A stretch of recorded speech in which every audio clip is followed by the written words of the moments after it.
이야기를 시작합니다. 시청해주셔서 진심으로 감사합니다. 좋아요와 구독은 저희에게 큰 힘이 됩니다. 덕분에 더 많은 따뜻한 이야기를 준비할 수 있습니다. 한적한 오후 마을 다방 앞. 신문 배달함 위에 놓인 명함 하나가 바람에 살짝 흔들리자 사람들이 그걸 주워들었다. 희미한 글씨로 새겨진 이름과 휴대전화 번호, 그리고 작은 커피숍 로고가 동시에 돌기 시작했다. 소문은 금세 번졌다. 우리 동네에서 자취를 감췄던 민수가 돌아왔다는 이야기였다. 누구는 성공한 사업가 같다고 했고, 누구는 무슨 일로 돌아왔을지 모른다며 수군거렸다. 모두의 표정 속에는 호기심과 경계가 뒤섞여 있었다. 영호는 다방 창밖으로 그 광경을 지켜보았다. 중학교 때부터 함께 축구를 했고 밤새 술잔을 기울이며 세상을 다 가진 듯 떠들던 친구가 어느새 저렇게 다른 사람이 되어 있다는 사실이 믿어지지 않았다. 오래된 사진 속에 풋풋한 얼굴과 지금 마을 사람들의 입에 오르는 사업가라는 수식어는 같은 사람을 담아내지 못하는 퍼즐 조각 같았다.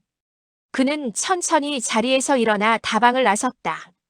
모임 장소로 정한 작은 식당은 옛 동창들이 모이기엔 소박했지만 그날따라 모두의 눈길이 거기로 모여 있었다.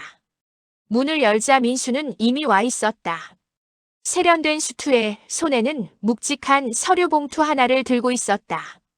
표정은 어색했지만 눈빛은 날카로웠다.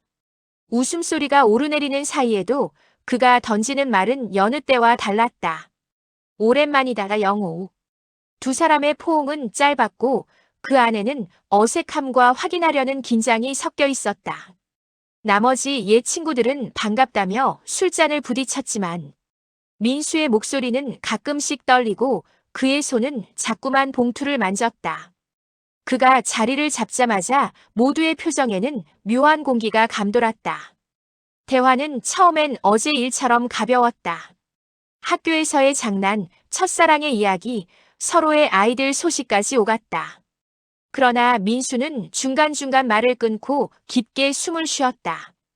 결국 그는 봉투를 테이블 위에 내려놓으며 낮은 목소리로 꺼냈다.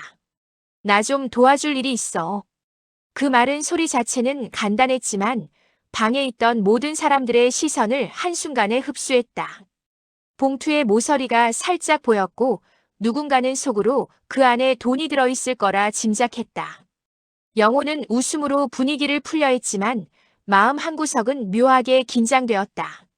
식당을 나온 뒤 둘은 조금 떨어진 골목으로 걸어갔다. 민수는 길게 한숨을 쉬더니 이야기를 꺼냈다. 아내한테는 모르게 해줘야 해. 나랑 그런 사이야. 그의 목소리는 낮았고 눈빛은 피하려는 듯 했다. 영호는 첫 순간 농담인 줄 알았다. 민수의 말투와 표정은 믿기 어려웠지만 봉투를 떠올리면 농담으로 치부하기 어려웠다. 봉투를 열어보라는 유혹이 순간적으로 영호를 스쳤다. 그러나 친구를 의심하는 것보다 친구를 믿고 도움을 주는 편이 옳다는 오래된 가치가 먼저 떠올랐다. 그들은 다시 다방 앞에서 헤어졌다. 민수는 차분하게 무언가를 부탁하는 듯 악수하길 원했고 영호는 그 요청을 받아들였다. 하지만 손의 맞잡음은 전과 같지 않았다. 어느 쪽이 먼저 놓았는지, 누구의 손길이 더 불안했는지 모를 만큼 두 사람의 사이에는 보이지 않는 틈이 생겼다. 돌아오는 길, 영호는 봉투의 무게를 상상했고 동시에 시간을 거슬러 두 사람이 나눴던 기쁨과 서운함, 말하지 못한 약속들을 하나씩 떠올렸다.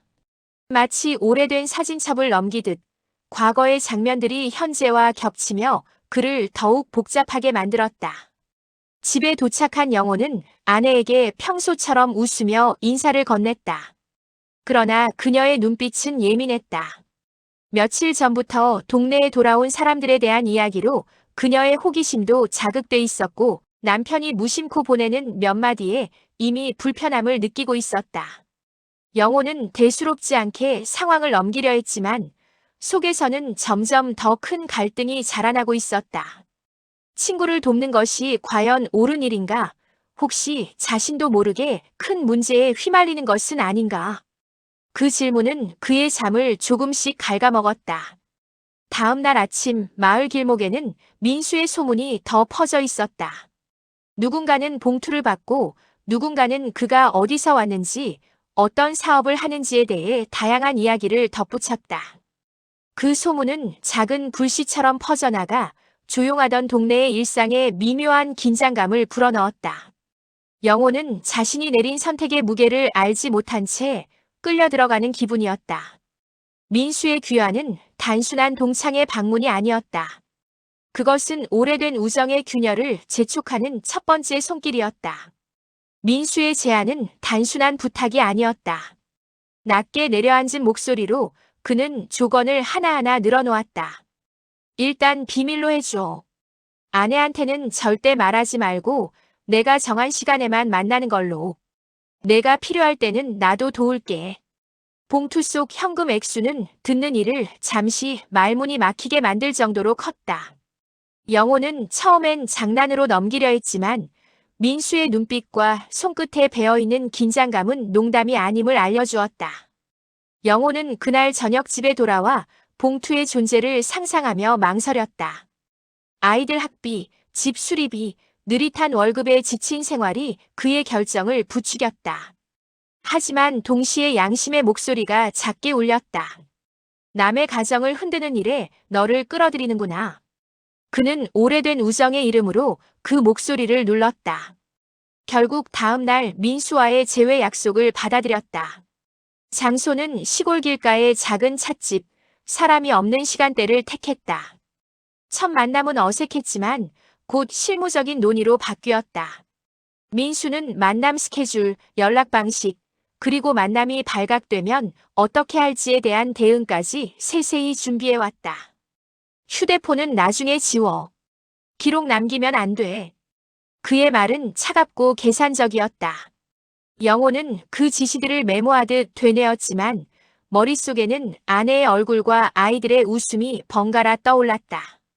민수는 모든 상황을 예상한 듯 보였고 영호는 그만큼 더 불안해졌다. 며칠이 지나자 거래는 실제로 행동으로 옮겨졌다. 영호는 처음엔 소극적이었다. 민수의 요구는 단순히 눈에 띄지 않게 만나는 수준이라 생각했지만 현실은 생각보다 더 복잡했다. 민수는 외지에서 온 여자와의 만남을 숨기기 위해 영호에게 거짓말을 하라고 요구했고 심지어 증거를 남기지 않기 위해 여러 가지 조작을 제안했다. 영호는 자신이 이렇게까지 할 줄은 몰랐다. 그래도 봉투의 유혹과 친구에 대한 동정이 그의 발을 묶어두었다. 동네 사람들의 일상은 서서히 변화했다. 새벽에 영호의 차가 이상한 곳에 주차되어 있다는 소문, 민수와 영호가 자주 들르던 가게 주인의 어색한 표정, 그리고 우연히 마주친 민수의 여성과 관련된 작은 신호들이 퍼지기 시작했다. 마을 사람들의 호기심은 곧 의심으로 바뀌었고 그 의심은 다시 누군가의 입에서 다른 이에게로 옮겨갔다. 영호는 자신이 무심코 던진 말 한마디가 어떻게 확대되는지 목격하며 위축되기 시작했다. 어느 날 밤 영호는 다급한 전화에 잠에서 깼다. 민수의 목소리는 평소보다 더 떨렸고 강한 불안감이 묻어났다. 오늘 밤 당장 와줄 수 있어. 그 부탁은 단지 만남을 부탁하는 말이 아니었다. 영호는 맥박이 빨라지는 것을 느꼈다. 그는 가방을 챙겨 집을 나섰고 식탁에 남긴 아내의 잠든 얼굴을 뒤로 한 채 어두운 길을 걸었다. 그 길 위에서 그는 자신이 어디로 가고 있는지, 무엇을 위해 발걸음을 옮기는지 모르겠다는 공허함을 처음으로 실감했다. 거액과 비밀의 거래는 영호로 하여금 점점 더 큰 거짓말을 하게 만들었고 그 거짓말들은 그의 내면을 갉아먹었다. 돈은 눈앞의 문제들을 잠시 덮어주었지만 마음의 균열은 점점 깊어졌다. 민수의 요구는 멈추지 않았고 영호는 그 요구에 응하면서도 동시에 자신이 과연 옳은 선택을 한 것인지에 대한 질문을 밤새 안고 살았다. 그 질문은 다음 챕터에서 더 큰 파국으로 이어질 불씨가 되었다. 영호의 집 안 공기가 달라졌다. 아내는 사소한 변화에도 예민하게 반응했고 영호는 단순한 변명으로 그녀의 눈을 피할 수 없었다. 밤늦게 들어오는 날이 잦아지고 옷에 남은 향수 냄새를 얼버무리려 할수록 아내의 얼굴은 굳어갔다. 처음엔 회사 일이 많다는 말로 넘어가던 그녀도 어느 날 침대 옆 탁자에 놓인 남의 명함을 발견하고는 참을 수 없는 불안에 휩싸였다. 영호는 그 명함이 민수의 것임을 알면서도 사실대로 말하지 않았다. 말하지 못하는 순간마다 그의 가슴은 더 무거워졌다. 동네의 눈은 날카로워졌다. 가게 주인은 영호를 보면 일부러 눈을 피했고 인근 주민들이 모이는 마당에서는 수군거림이 잦아졌다. 그 사람 요즘 왜 그래? 라는 말이 툭 튀어나오면 영호는 얼굴이 달아올랐다. 누군가는 그를 동정했고 누군가는 비난의 시선을 보냈다. 영호는 그 속에서 점점 고립되는 기분을 느꼈다. 민수와의 거래는 비밀이라는 이름 아래 그의 삶을 잠식해갔다. 민수는 점점 불안정해졌다.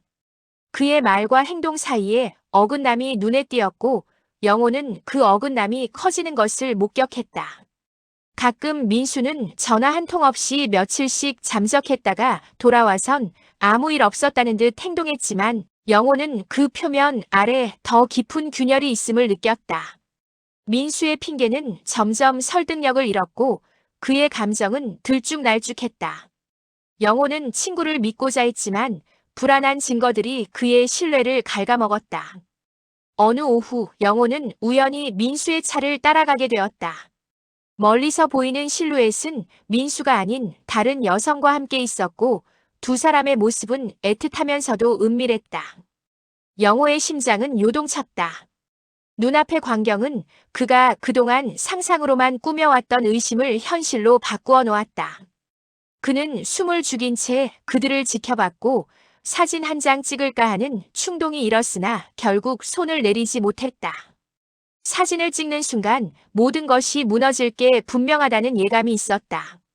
집으로 돌아오는 길, 영호는 자신이 증인이 된 사실과 자신이 저지른 거짓말들 사이에서 갈등했다. 진실을 밝히면 가정은 무너질 수도 있고 담당할 책임도 따라올 것이다.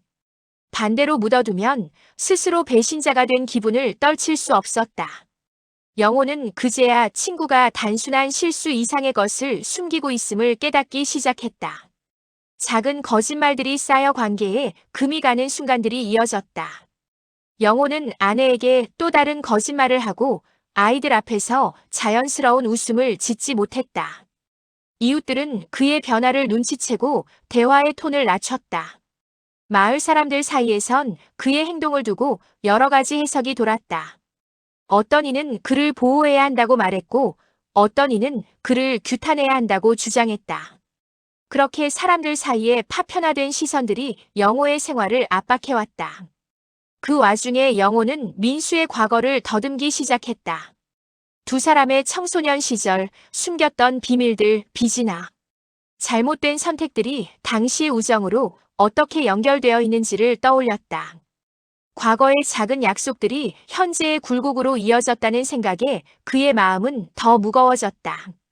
사실을 파헤칠수록 드러나는 건 민수의 일관되지 않은 이야기들 뿐 아니라 영호 자신이 그동안 외면해왔던 약한 부분들이었다.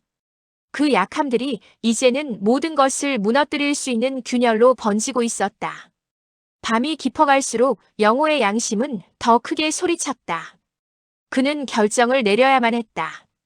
진실을 밝히기로 마음먹는 순간 모든 파장은 그의 가족과 동네에 즉시 도달할 것이었다. 그러나 계속 숨기기로 결심한다면 그는 영호 자신으로 남을 수 없을 것임을 알았다. 그 알 수 없는 두려움과 책임감 사이에서 그는 서 있었다. 다음 장에서 그의 선택이 어떤 파국을 불러올지, 그리고 그 진실의 대가가 무엇일지는 아직 누구에게도 알려지지 않았다. 결정적 단서는 우연처럼 다가왔다. 영호는 증거를 확보하려 마음을 다잡았다. 그는 민수의 통화 내역을 확인하려 했지만 그럴 수 있는 방법이 마땅치 않았다. 대신 몇 차례의 민수와의 만남 시간에 민수의 행적을 유심히 관찰했고 결국 민수가 특정 숙박업소를 자주 드나드는 장면을 목격하게 된다. 그곳에서 민수는 단순한 외도 이상의 거래를 하고 있었다는 정황들이 이어졌다. 숙박업소의 CCTV는 개인이 쉽게 접근할 수 없는 자료였지만 영호는 목격자들의 입을 하나씩 열게 하며 조각들을 모으기 시작했다. 폭로의 순간을 영호는 치밀하게 설계했다. 그는 민수와의 마지막 만남을 동창 모임이 열린 공공장소로 택했다. 사람들의 시선이 집중되는 그 자리에서 모든 진실을 드러내기로 결심했다. 동창 회장은 술 기운과 웃음소리로 가득했지만 영호의 심장은 무겁게 뛰었다. 그는 숨겨둔 영수증의 사본과 목격자들의 진술을 손에 쥐고 선언을 준비했다. 영호는 알고 있었다. 이 폭로가 민수뿐 아니라 자신과 가족, 그리고 오래된 우정에 돌이킬 수 없는 상처를 남길 것임을. 발표의 순간 방 안의 공기는 냉각되었다. 영호는 한 장의 복사본을 테이블 위에 던지듯 올려놓고 조용히 말했다. 이건 설명이 필요합니다. 민수의 얼굴은 순간 창백해졌고 술잔을 잡은 손에 힘이 빠졌다. 동창들의 시선이 일제히 민수와 영호에게 쏠렸다. 잠깐의 침묵 후 질문들이 쏟아졌다. 그러자 민수는 처음에는 해명하려 했다. 하지만 영수증과 목격자들의 증언이 이어지자 그의 변명은 점점 흐려졌다. 민수는 이제 더 큰 의도를 숨기고 있었음이 드러났다. 그는 단순한 불륜의 당사자가 아니라 외부의 자금과 연결된 복잡한 거래에 연루되어 있었다. 일부 영수증은 돈의 흐름을 암시했고 민수가 지역의 취약한 사람들을 이용해 자금을 조달하거나 숨기려 했다는 정황도 드러났다. 동창들은 충격과 배신감에 휩싸였고 몇몇은 분노를 억누르지 못했다. 아내를 비롯한 가족들은 눈물을 감추지 못했고 마을 사람들의 수군거림은 곧 폭언과 비난으로 변했다. 민수는 거센 반발에 직면하자 처음에는 부인을 시도했지만 이내 무너지기 시작했다. 그는 자신의 행위가 옳았다는 변명 대신에 피곤하고 지친 얼굴로 과거의 절박함을 이야기했다. 그러나 그 절박함은 어떤 면에서 자신과 다른 이들을 이용한 변명이었고 동창들은 더 이상 그의 말을 믿지 않았다. 결국 민수는 어쩔 수 없이 고개를 숙였고 그 자리에서 공개적인 사과를 하려 했지만 사과는 곧 냉담한 질문으로 교체되었다. 그 돈은 어디서 온 겁니까? 당신이 왜 이런 짓을 했습니까? 폭로의 여파는 즉시 현실을 바꿨다. 민수는 지역 공동체로부터 배척당했고 그의 평판은 말소되는 듯 했다. 영호도 피해가지 못했다.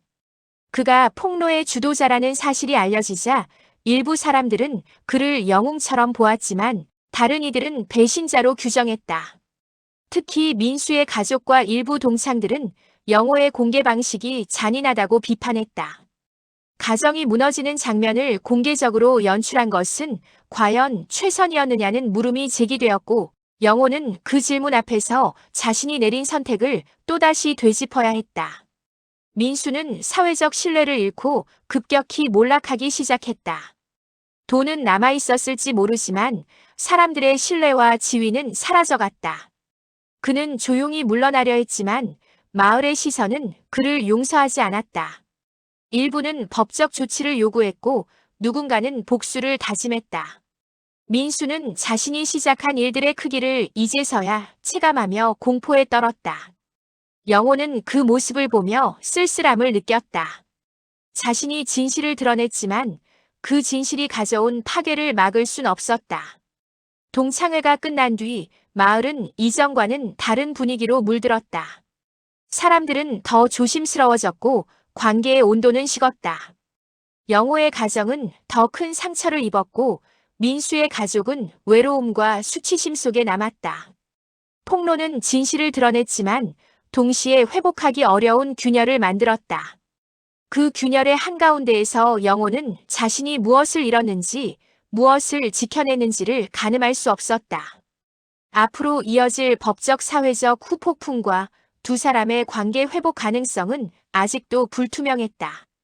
폭로의 여파는 예상보다 훨씬 광범위하고 잔혹하게 번졌다. 민수의 이름은 마을 어디서나 수군거림의 중심이 되었고 그의 가족은 낙인과 수치심 속에 고립되었다. 주민들은 말문을 닫거나 매몰차게 등을 돌렸다. 민수의 아내는 이웃들의 시선과 아이들의 놀림으로 인해 집 밖으로 거의 나오지 못했다. 마을 회관 앞에는 그의 잘못을 규탄하는 목소리가 높아졌고 일부는 법적 처벌을 요구하며 서명을 모았다. 민수의 급락은 단순한 실패가 아니라 공동체 내부의 균열로 보였다. 그 와중에 영호의 가정도 균열을 피해가지 못했다. 아내는 남편이 진실을 밝힌 방식과 그 결과로 인해 받은 상처를 견디기 어려워했다. 왜 공개적으로 해야 했느냐는 물음은 집안의 공기를 무겁게 만들었다. 영호는 자신이 진실을 선택했음을 변명하려 했지만 아내의 눈빛은 이미 달라져 있었다. 아이들은 친구들의 수군거림을 겪었고 학교에서 돌아오는 길에 어쩐지 예민해졌다. 평온하던 가정의 일상이 한순간에 붕괴되는 것을 영호는 지켜봐야만 했다. 사회적 압력은 곧 공식 절차로 연결되었다. 몇몇 피해자와 마을 주민들의 고발로 인해 수사가 시작되었고 경찰은 민수의 자금 흐름과 관련자들을 조사가 필요하다고 판단했다. 영수증과 목격자 진술은 수사관들의 관심을 끌었고 민수뿐 아니라 그와 얽힌 인물들의 이름들도 수면 위로 떠올랐다. 영호는 처음엔 협조적이었지만 시간이 흐를수록 수사 과정에서 자신이 겪는 피로와 불안은 커져갔다. 인터뷰와 진술, 반복되는 질문들은 그가 원치 않던 방식으로 상처를 몇 번이고 도려냈다. 민수는 수사의 압박 속에서 법적 대응을 고민하기 시작했다. 그는 변호사를 선임하려 했고 자신의 입장을 정리하려 했지만 사람들의 증언과 명백한 증거들은 그의 발을 묶었다. 공적인 자리에서 받은 굴욕은 이제 법정으로 이어질 가능성이 커졌다. 민수의 가족은 경제적 후폭풍에도 직면했다. 민수가 벌어들인 돈의 일부가 확보되었지만 그것만으로는 회복할 수 없는 피해가 남아 있었다. 아이들의 학교 문제, 이웃들과의 관계 회복 등 현실적 비용은 눈덩이처럼 불어났다. 영호는 주변의 시선과 내부의 죄책감 사이에서 점점 더 위태로워졌다. 몇몇 동창과 주민들은 그의 용기를 칭찬했지만 다른 이들은 그를 배신자로 보았다. 특히 민수와 오랜 친구였던 이들은 영호에게 등을 돌리거나 차가운 태도를 보였다. 너라면 감쌌을 것이라는 기대는 배신감으로 바뀌었고 영호는 그들의 분노를 감당해야 했다. 그의 어깨는 무거웠고 마음은 갈기갈기 찢기는 듯한 고통을 견뎌야 했다. 한편 민수는 깊은 후회의 늪에 빠졌다. 그는 자신이 저지른 행동의 파장을 직접 마주하며 정신적으로 무너져갔다. 사람들의 냉대와 아이들의 멀어진 눈빛은 그를 더 외롭게 만들었고 때로는 극단적인 생각에 사로잡히기도 했다. 그러나 그 안에도 미약한 반성과 회복의 의지가 남아 있었다. 그는 변호사와 상의하며 책임을 인정하고 피해의 일부를 보상하려는 계획을 모색했지만 그것으로 상처를 완전히 치유할 수는 없었다. 마을은 서서히 변화를 시도했다. 몇몇 주민들은 상처받은 가정들을 돕기 위해 비공식 모임을 구성했고 아이들을 위한 상담 프로그램을 제안했다. 그러나 회복의 속도는 더디고 상흔은 쉽게 가시지 않았다. 공동체의 신뢰를 회복하려는 노력은 이어졌지만 이미 박힌 균열의 깊이는 만만치 않았다. 영호는 그 과정에서 자신이 한 선택의 무게를 실감하며 그 선택이 가져온 결과들을 마주할 수밖에 없었다. 가장 힘든 순간은 민수의 가족과 마주쳐야 했던 때였다. 우연히 마주친 거리에서 민수의 아내는 굳은 표정으로 영호를 바라보았다. 말은 없었지만 그 시선은 깊은 배신과 분노, 그리고 피할 수 없는 슬픔을 담고 있었다. 영호는 사과를 입 밖에 내지 못했고 그의 침묵은 더 큰 상처를 남겼다. 그 장면은 그의 양심을 더욱 가중시켰고 그는 자신이 만든 파괴의 복구를 위해 어떤 행동을 해야 할지 밤새 고민했다. 결국 영호는 스스로를 되돌아보기 시작했다. 그는 진실을 밝힌 것과 동시에 인간으로서, 친구로서, 남편으로서 무엇을 잃었는지를 냉정히 계산했다. 법적 사회적 책임을 회피할 수는 없었고, 이제는 피해자들의 상처를 조금이라도 줄이기 위한 현실적 행동이 필요했다. 그는 아내와의 대화를 다시 시도했고, 아이들과의 관계 회복을 위해 상담을 알아보았다. 또한 민수의 가족을 돕기 위한 실질적 방안을 고민하며 작은 실천을 시작하려 했다. 그렇지만 회복은 한 사람의 결심만으로는 이루어지지 않았다. 공동체 전체의 용서와 시간, 진실된 반성이 필요했다. 영호는 자신이 바로 잡아야 할 것들이 수없이 많음을 느끼며 앞으로 이어질 긴 과정 앞에 서 있었다. 그의 선택은 이미 파문을 만들었고, 이제는 그 파문을 잡게 하기 위한 노력을 멈출 수 없었다. 다음 장에서는 영호와 민수 그리고 마을 사람들 각자의 속죄와 회복 과정이 어떻게 전개될지, 또 그들이 마주할 새로운 진실이 무엇일지 드러날 것이다. 채널의 이야기가 조금이나마 위로가 되었다면 좋아요와 구독을 눌러주시고 알림 설정까지 해주시면 감사하겠습니다. 더 좋은 사연으로 보답하겠습니다.